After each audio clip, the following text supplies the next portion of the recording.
मैं सुरेंद्र सिंह चारण से, आचार्य राजकीय महाविद्यालय धौलपुर। आज हम देखेंगे एकाधिकारात्मक प्रतियोगिता।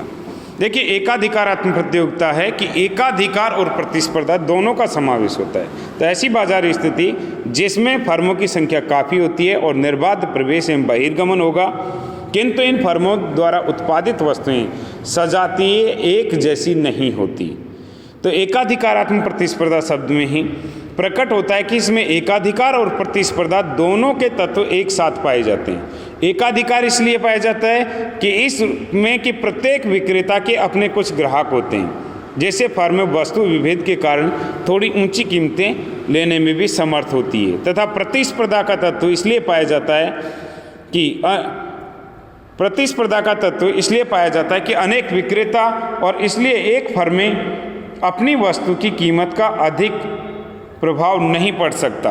इसमें प्रतिस्पर्धा का भय निरंतर बना रहता है कि यहाँ पर अनेक विक्रेता है, बेचने वाले भी काफ़ी उस वस्तु को। तो ऐसी स्थिति में प्रतिस्पर्धा का भय रहता है कि एक फर्म उस जैसी जो स्थानापन्न वस्तुएं हैं, उस जैसी दूसरी मार्केट में वस्तुएं हैं जो अपनी प्रतिस्पर्धा के लिए किसी तरीके से वस्तु विभेद करके और जो अंतर करती है उसको ज़्यादा कीमत पर भी नहीं बेच सकती। दूसरी जो फर्में हैं उसे कम कीमत पर बेच सकती है। ऐसी स्थिति में तो एकाधिकारात्मक प्रतियोगिता की एकाधिकार और प्रतिस्पर्धा। एकाधिकार यानी अपने अपने कुछ ग्राहक होंगे और कुछ वस्तु विभेद जैसे डिजाइन, रंग, आकार, प्रकार के आधार पर उसमें अंतर भी कर सकती है वो।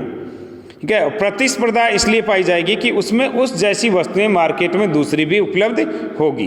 अब एकाधिकारात्मक प्रतियोगिता की विशेषताएं कि विक्रेताओं का बड़ी संख्या में होना। इस बाजार में फर्मों की बड़ी संख्या होती है, यानी काफ़ी संख्या में विक्रेता होंगे और परस्पर प्रतियोगिता करते हुए निकट स्थानापन्न वस्तुओं बेची जाती है। तो एकाधिकारात्मक प्रतिस्पर्धा में कि विक्रेता अनेक होंगे और वो विक्रेता भी निकट स्थानापन्न वस्तुएं बेचते हैं।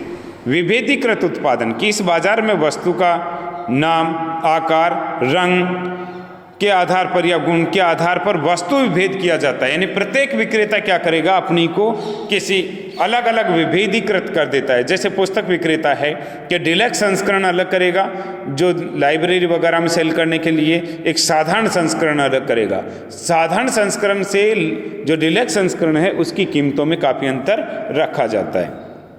फर्मों का प्रवेश एवं बहिर्गमन स्वतंत्र कि इस बाजार की स्थिति में कोई भी फर्म उद्योग में आ सकती है और कोई भी फर्म उद्योग छोड़कर जा सकती है। यानी किसी प्रकार का कोई प्रतिबंध नहीं है कि फर्मों को बाजार में प्रवेश करने से रोका जाए। कोई भी आए, कोई भी फर्में बाहर जा सकती है। विक्रय लागतें कि इस बाजार में प्रत्येक फर्म विज्ञापन प्रचार के माध्यम से अपनी वस्तु को बिक्री को बढ़ाने का प्रयास करती है। तो विक्रय लागतें विशेष महत्व रखती है इस बाजार के अंदर कि जिसके अंदर प्रत्येक फर्म क्या करेगी, अपने विज्ञापन या किसी भी प्रकार से लालच या दे करके और अपनी वस्तु को या अच्छा दिखा करके बेचने का प्रयास करती है। इसके लिए विज्ञापन या प्रचार प्रसार का माध्यम अपनाती है। स्वतंत्र कीमत नीति कि इस बाजार में प्रत्येक उत्पादक अपनी वस्तु की कीमतों को स्वतंत्र रूप से निर्धारित कर सकते हैं। यानी किसी भी फर्म से कोई प्रभावित होती है लेकिन उससे दबाव में नहीं रहेगी कि कोई भी कीमतें निर्धारित करनी है, तो अपने स्वतंत्र रूप से डिसाइड कर सकती है कि मुझे इस वस्तु की कीमतें कितनी रखनी है। बाजार का अपूर्ण ज्ञान, इसमें जो क्रेताओं को बाजार के अपूर्ण ज्ञान होता है, जिसके कारण क्रेताओं को काल्पनिक रूप से वस्तु को श्रेष्ठ बता करके उसकी अधिक कीमतें वसूल कर ली जाती है। क्रेताओं को दिखाया जाता है कि यह वस्तु, हमारी जो वस्तु है उसको पैकिंग, रंग, आकार, प्रकार के आधार पर अंतर करके कि यह वस्तु, हमारी वस्तु दूसरी वस्तु से बहुत अच्छी है।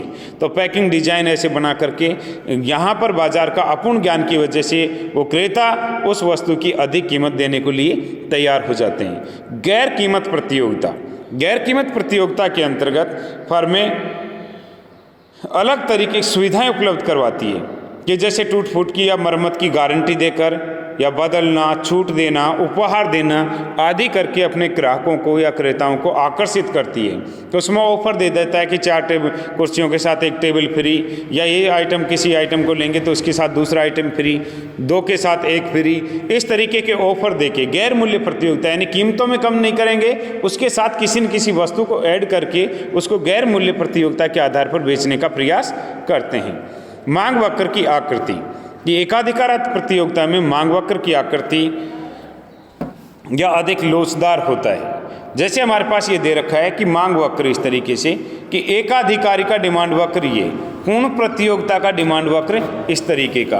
तो एकाधिकारात्मक जो प्रतियोगिता है, देखिए ये पूर्ण प्रतियोगिता की स्थिति में मांग वक्र होता है, ये एकाधिकार की स्थिति में मांग होता है। तो यहाँ भाग क्या है, एकाधिकारात्मक प्रतियोगिता, एकाधिकार भी है वस्तु विभेद के कारण और प्रतियोगिता भी है क्योंकि दूसरी वस्तु वैसे मार्केट में उपलब्ध है। तो इन दोनों के बीच जिसे कहेंगे अधिक लोचदार या इकाई से अधिक लोचदार की स्थिति आती है यहाँ पर, तो उस स्थिति के अंदर मांग वक्र होता है। तो यहाँ तीनों मांग वक्र के पूर्ण प्रतियोगिता, एकाधिकार और एकाधिकार, पूर्ण प्रतियोगिता में इस तरीके से रेखा, एकाधिकार में इस तरह, अगर दोनों के बीच की स्थिति जो इकाई से अधिक लोचदार की स्थिति आएगी तो एकाधिकारात्मक प्रतियोगिता की स्थिति होगी।